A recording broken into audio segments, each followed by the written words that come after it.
Terus, lemak tubuhnya itu dipisahkan dan diolah bersama soda api sampai menjadi sabun batangan. Halo guys, perkenalkan nama gue Devita Anggreni, you can call me Devita. Malam ini gue mau cerita tentang seorang ibu rumah tangga yang dikenal sama tetangganya dia ini baik sekali. Ibu ini ramah, suka senyum, suka membantu, rajin, dan suka berbagi. Mungkin kalau lo orang jadi tetangganya sebelum tahu kisahnya, lo orang ini pasti seneng banget deh punya tetangga kayak dia. Nah, kisah ini ada di Correggio, Italia tahun 1930-an. Ada satu ibu rumah tangga, dia bernama Leonarda Cianciulli. Seorang ibu yang dikenal oleh tetangganya sebagai orang yang baik. Tapi, ternyata dia ini sudah membunuh banyak orang dengan alasan untuk melindungi anaknya. Dan yang jadi bukti kuat dalam kasus ini adalah sabun batangan yang ditemukan oleh polisi di rumahnya. Sabun batangan buat apa? Buat racun atau ada hal lain soal sabun itu? Jadi gini ceritanya. Selamat datang di kisah Leonarda Cianciulli. Dia lahir tahun 1894 di Montella, sebuah desa kecil di selatan Italia. Dan hidupnya dari awal itu emang katanya itu udah berat banget. Pertama, dia lahir dari hubungan di luar nikah. Hal begitu itu tentu aja bukan cuma aib, tapi juga bisa nentuin nasib dia seumur hidup. Terus yang kedua nih ya, ini sih yang paling nyesek. Ibunya ini waktu dia masih di dalam kandungan, pengen ngaborsi dia, tapi gagal. Dan ketika Leonarda udah lumayan gede, dia tahu bahwa ibunya dulu ini pengen ngaborsi dia. Ya ibaratnya dia itu pokoknya tahu diri lah ya, kalau dari awal kelahiran dia itu emang sudah tidak diinginkan. Seiring berjalannya waktu dia tumbuh, dia hidup dengan trauma yang bertumpuk-tumpuk. Bahkan waktu remaja nih ya, dia itu sempat buat coba bunuh diri 2 kali.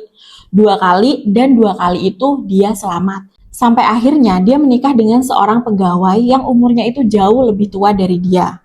Dari pernikahan itu, mereka ini punya anak yang cukup banyak. Katanya sih sekitar 17 kali dia ini hamil.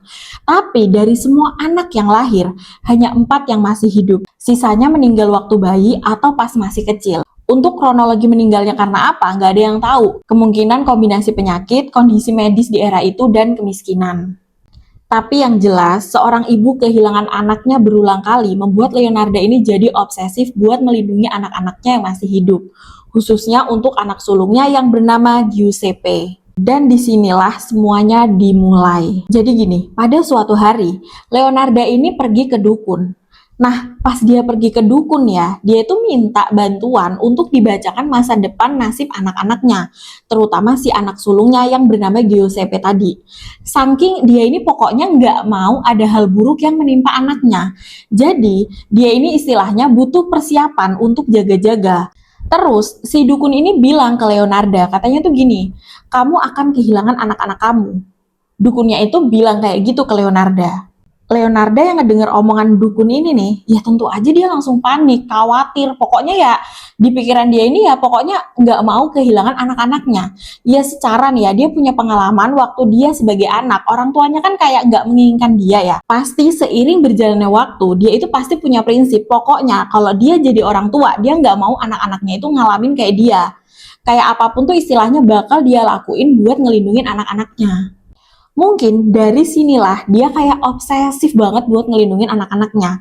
Sampai ketika dalam perjalanan pulang, dia itu punya satu keyakinan tuh kayak gini. Pokoknya nih ya, dia harus lakuin sesuatu apapun itu untuk ngecegah ramalan dari si dukun itu. Supaya nggak jadi kenyataan. Dia pikir nih di kepala dia, aduh gue harus ngelakuin apa ini ya. Pokoknya dia mikir terus gitu ya, pikiran-pikiran itu udah jelas campur aduk di sana di otak dia, yang kecampur otomatis nih ya sama trauma dia pas masih kecil. Pokoknya nggak boleh, pokoknya anak gue ini nggak boleh mati, gue harus nemu caranya nih gimana, apapun itu bakal gue lakuin. Nah dia dalam perjalanan pulang itu pokoknya dia mikir kayak gitu. Sampai akhirnya entah ide dari mana, dia tiba-tiba nemu ide bahwa untuk melindungi kekhawatiran itu, dia mulai mikir soal pengorbanan. Nah, jadi gini, seiring kepanikan dia itu tadi, kok ya entah kebetulan atau bukan, anak sulung dia yang bernama si Giuseppe itu mau ikut wajib militer, yang dimana pada saat itu tuh emang lagi eranya Perang Dunia Kedua. Italia ini posisinya lagi panas-panasnya kondisinya, dan otomatis Leonardo ini takut banget kalau anaknya sampai mati di medan perang. Masuk akal atau enggak, kondisi begini tuh kayak ngedukung omongannya si dukun ini. Wah, ini mah kayak udah pasti anak gua ini pasti bakal mati nih. Pikiran si Leonardo ini udah pasti campur aduk. Terus karena obsesi dia ini yang gue bilang tadi nih, pokoknya di situ tuh udah nggak kontrol, dan dengan kesadaran penuh dia punya rencana yang dia catat di buku diarinya. Jadi dia itu kayak punya semacam diary untuk nulis apapun tentang perasaan dia, termasuk pada saat itu rencana eksperimen dia. Ingat ya, eksperimen. Tapi yang menakutkan adalah eksperimen yang bakal dia lakuin. Karena yang akan dia eksperimen adalah manusia. Karena gini guys, sebelum-sebelumnya mungkin pas dia ngerasa bahwa dia bakal kehilangan anaknya itu, dia itu terus berdoa aja gitu. Pokoknya itu dia pergi ke gereja dengan tujuan meminta perlindungan buat anaknya. Tapi karena rasa khawatir dia yang nggak tertolong, menurut dia tuh berdoa aja tuh nggak cukup. Hal kayak gini nggak ngebuat dia ngerasa tenang. Terus dia mikir-mikir, pokoknya dia ngerangkai ide-ide di pikirannya. Sampai dia menemukan satu kesimpulan yang nggak tahu si ibu Leonardo ini tuh ngide dari mana. Karena menurut dia tuh gini, kayaknya supaya Tuhan atau alam semesta ini mau ngelindungin Giuseppe, dia harus kasih sesuatu kepada Tuhan sebagai ganti. Sesuatu yang besar dan sesuatu yang bernyawa. Nyambung ya? Iya guys, dia bakal ngorbanin orang buat ditukar dengan keselamatan anaknya, yang dia yakini berdasarkan kerangkai pikirannya sendiri. Dari situ, dia mulai cari-cari nih, siapa nih ya yang bisa dia korbankan. Dan targetnya dia pada saat itu bukan nyari orang jahat atau musuh dia, tapi yang dia korbankan itu perempuan-perempuan yang justru dia kenal, yang datang ke rumahnya dia. Jadi sekedar informasi ya, Leonardo ini kan pekerjaannya ini adalah seorang yang dikenal itu sebagai dukun peramal. Jadi kayak baca tarot gitu loh. Jadi perempuan-perempuan yang merasa kesepian, yang mungkin udah putus asa, bingung tentang masa depannya, mengenai pekerjaan, jodoh. Nah, mereka ini biasanya minta dibantu atau diberi saran soal masalah mereka ini sama si Leonardo. Nah, disinilah dia mendapatkan 3 korbannya. Terus ya, dipikir-pikir ya, kalau dia ini emang dukun atau peramal itu, ngapain coba dia tadi tuh datang ke dukun buat bacain masa depan anaknya? Ya kenapa nggak dia aja yang bacain masa depan anaknya?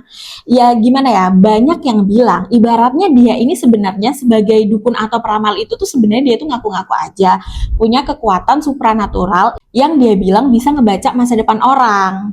Maafnya ngomong tuh lumayan lah ya buat dapet duit tambahan. Makanya mungkin kalau untuk anaknya dia nggak bisa baca karena takut salah juga dianya. Orang kali pada dasarnya juga dia emang nggak ngerti begituan. Oke lanjut, korban yang pertama itu bernama Faustina Seti. Seorang perempuan paruh-baya, belum menikah dan dia tinggal sendirian. Waktu itu, Nyonya Faustina ini datang ke Leonardo untuk minta bantuan yang katanya itu pengen dicarikan jodoh. Terus Leonardo ini bilang sama si Nyonya Faustina ini tuh gini, "Dah tenang aja, aku udah nemuin seseorang buat kamu. Tapi ini sebaiknya rahasia dulu ya, kamu jangan cerita dulu ke siapapun. Yang jelas, coba kamu pergi aja ke kota X, nanti aku nyusul ke sana." Nah, ya udah, ya mungkin pikir si Nyonya Faustina ini dia disuruh pergi ke kota X itu karena mau ditemuin sama si cowok yang mau dikenalin ke dia. Di sini Faustina ini ya percaya-percaya aja, nggak ada kecurigaan apapun sama si Leonardo ini. Dia cuma disuruh buat nulis surat buat ngabarin keluarganya dan teman-temannya kalau dia ini mau pergi karena ada urusan. Jadi ya pokoknya dia ngabarinnya pokoknya gue mau pergi karena gue mau ada urusan. Jadi udah jangan khawatir. Tapi si Nyonya Faustina ini nggak nyebut pergi ke kota mananya. Pokoknya dia nurut aja persis seperti yang Leonardo minta. Tapi ternyata pergi yang dimaksud di sini itu beda. Jadi, si Leonardo ini nuangin sesuatu ke minumannya Faustina. Entah itu apa nggak tahu, tapi yang jelas Faustina itu pingsan dan meninggal dunia. Dan di sanalah Leonardo mulai melakukan eksperimen yang dia rencanakan. Ingat kan buku diary-nya tadi? Di buku itu tuh ternyata dia nulis dengan detail eksperimen apa yang bakal dia lakuin kepada tubuh korban.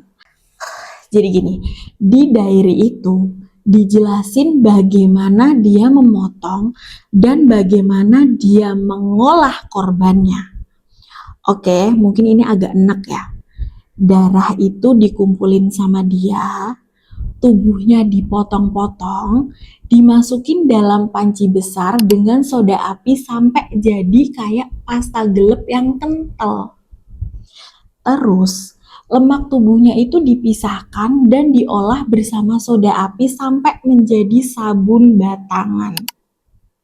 Oh my god. Tapi nggak cuma sampai situ guys. Sabun batangannya itu dia bagi-bagiin juga ke tetangganya. Dan tetangga yang menerima itu jelas nggak tahu dong, ya mereka mah nerima aja dengan senang hati. Namanya dikasih ya lumayan lah. Terus nih ya, untuk tulang-tulangnya, gini, jadi tulangnya itu sama dia itu dihaluskan, dicampur tepung, telur, coklat, dan rempah-rempah. Lalu dia jadikan kue berbentuk rombus, pokoknya itu bentuknya itu katanya berlian kecil, dan kue itu dia sajikan ke tamu-tamu yang datang berkunjung ke rumahnya, termasuk polisi yang sempat mampir. Oh my god. Oke guys, kita lanjut ke korban yang kedua. Dia bernama Francesca Soavi. Modusnya itu mirip kayak korban yang pertama. Jadi mungkin si Francesca ini lagi bertamu ke rumahnya Leonardo. Yang mungkin di sini mereka ngobrol-ngobrol, entah si Francesca ini mungkin curhat soal pengen punya kerjaan buat nambah penghasilan. Soalnya Leonardo ini bilang ke Francesca kalau ada pekerjaan yang bagus di kota lain. Ya kita sebut saja kota A. Ya ini jelas kesempatan emas dong buat si Francesca ini. Sama seperti korban yang pertama, Francesca ini nggak boleh ngasih tahu ke siapa-siapa, pokoknya rahasia dulu. Dia cuma diminta buat nulis surat ke keluarganya buat pamit bahwa dia mau pergi untuk waktu yang lama karena ada urusan. Ya pokoknya alasannya itu sama dengan korban yang pertama tadi. Pokoknya di sini tuh polanya sama. Ya mungkin keluarganya ini cukup dikirimin surat dan dikabarin begitu supaya si bakal calon korbannya ini nggak dicariin. Sama kayak korban yang pertama itu. Ya si Francesca ini percaya aja tanpa curiga. Lalu dia dikasih minuman dan sama, dia meninggal dunia. Prosesnya masih sama, mereka jadi sabun dan kue. Dan yang lebih gilanya lagi ya, Leonardo ini kan setiap ada apa aja itu kan ditulis ya di buku diary-nya. Yang menurut dia kalau pengorbanan yang dia lakukan ini, menurut dia nih ya, terasa berdampak katanya. Karena dia ngerasa nih, anak sulungnya semenjak dia ngelakuin itu baik-baik aja Mas Ian. Dan belum dipanggil untuk ikut perang. Pokoknya dia ngerasa seolah-olah nih ya, sistem atau eksperimen yang dia lakuin itu ampuh buat ngelindungin anaknya. Jadi karena keyakinan dia itu, ya dia lanjutin eksperimennya. Sampai pada korban yang ketiga, dia bernama Virginia Cacioppo. Dan ini yang akhirnya jadi titik balik kriminalitas Leonardo terungkap. Jadi, sebelum Virginia ini pergi menemui Leonardo, dia ini sempat berpamitan dengan adik iparnya. Dan kebetulan keluarga Virginia ini tipe yang bisa dibilang cukup aktif kalau soal kabar berkabar. Sampai suatu ketika, keluarganya ini ngerasa, kok Virginia ini katanya pergi, tapi kok selanjutnya gak ada kabar lagi. Kayak menghilang aja gitu tanpa jejak. Terus si adik iparnya ini mulai tanya-tanya kan ke orang, ke teman-temannya Virginia, ke yang lain-lain. Pokoknya dia cari ke sana ke sini kok Virginia ini masih aja nggak ketemu. Terus dia inget nih kalau terakhir kali dia sekabaran sama si Virginia ini bahwa katanya si Virginia ini mau pamit main ke rumahnya Leonardo. Nah, dari situlah kayak tanpa babi bu, dia langsung lapor aja ke polisi. Dia ceritain kronologinya ke polisi, polisi yang ngedenger pengaduan itu lalu langsung mendatangi rumahnya Leonardo. Di sana Leonardo ini nggak berusaha kabur atau apapun, tapi dia ini awal-awal nggak mau mengaku sebenarnya. Dia ini baru mau mengaku ketika polisi menjatuhkan kecurigaan pada anak sulungnya yang bernama Giuseppe. Karena dia nggak mau anaknya dijadiin tersangka, barulah si Leonardo ini mau mengaku. Abis itu dia baru mulai mau cerita. Dia ngaku dengan sangat detail, dia ceritain semuanya itu dari awal sampai akhir.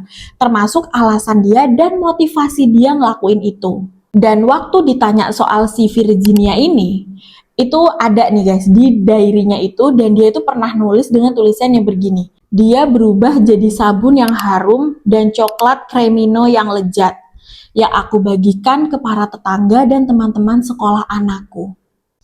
Anjir sih, gue nggak ngerti lagi sih yang jadi tetangganya sesyok apa pernah pakai sabun dan makan kue dari dia. Akhirnya, Leonarda ditangkap tahun 1946. Dia diadili dan saat persidangan, dia nggak menyesal. Dia duduk menanggapi dengan santai. Bahkan, dia itu sempat bilang begini, aku bukan seorang pembunuh, aku hanyalah seorang ibu yang melindungi anakku. Kata dia gitu guys. Akhirnya pengadilan menjatuhkan hukuman 30 tahun penjara plus 3 tahun di rumah sakit jiwa kriminal. Leonarda meninggal di dalam tahanan pada tahun 1970 saat dia berumur 76 tahun. Giuseppe, anak sulungnya yang dia lindungi itu, tidak pernah diketahui secara pasti bagaimana hidupnya setelah ibunya ditangkap. Tapi guys, katanya nih ya, tapi ini katanya, entah valid apa enggak gue nggak tahu. Ada yang bilang, katanya sih si anaknya itu ikut terlibat dalam eksperimen korban itu. Karena Giuseppe ini katanya itu pernah pergi ke kota untuk menjual emas milik korban eksekusi ibunya. Jadi bisa dibilang ya si Giuseppe ini ikut andil. Oke guys, jadi gitu kisah Leonarda Cianciulli. Dia seorang ibu yang sangat-sangat mencintai anaknya. Tapi bagaimanapun, apapun alasannya, apapun kondisi mentalnya, apa yang dilakukan itu adalah tindakan kriminal. 3 korban yang nggak tahu apa-apa dia jadiin sabun dan kue. Tapi yang paling gue pikirin itu soal sabun sama kue sih. Gimana ya sama tetangga-tetangganya yang dikasih itu. Agak gimana juga anjir. Mana pasti sabunnya itu udah terlanjur dipakai kan. Belum lagi kuehnya udah dimakan. Gila sih, sesyok apa tetangganya. Oh my god. Oke guys, kalau kalian punya pendapat lain soal cerita ini, boleh tulis di kolom komentar ya. Jangan lupa like dan subscribe. Sampai ketemu di next video. Bye!